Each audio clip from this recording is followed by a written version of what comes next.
সেদিন হাত থেকে রুটিনটা কেড়ে না নিলেই হতো, সেই দেখাতেই হলো। আমি আপনাকে আজকেই সব বলতাম স্যার। সাসপেনশন? কলেজ থেকে কেন আপনাকে সাসপেন্ড করা হলো? দেখুন স্যার, আপনার ওই মেডিকেল বোর্ডের কাছে মানে বোর্ডের সাথে মিটিং, তার মধ্যে আপনি একা, আমি নেই। আর আমি তো জানি সুপানন্দা তো এমনি এমনি আপনাকে ছেড়ে দেবে না, প্রতি পদে পদে আপনার বিপদ। আমি না পড়াশোনায় মন বসাতে পারিনি স্যার।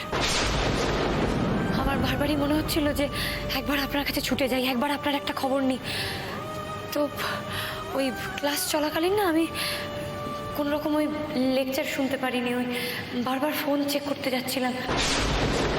তখন ম্যাম দেখে ফেলেন আর তারপর আমাকে ক্লাস থেকে বের করে দেন। আমি ওনাকে বলার চেষ্টা করেছি, কিন্তু উনি আমার কথা শোনেননি স্যার।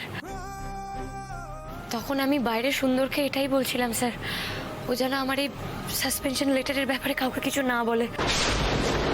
কিন্তু তখনই আপনি চলে এলেন আর আপনাকে সবটা একা সহ্য করতে হয়েছে। এত কিছু একলা সামলেছেন, আমাকে বুঝতে পর্যন্ত দেননি।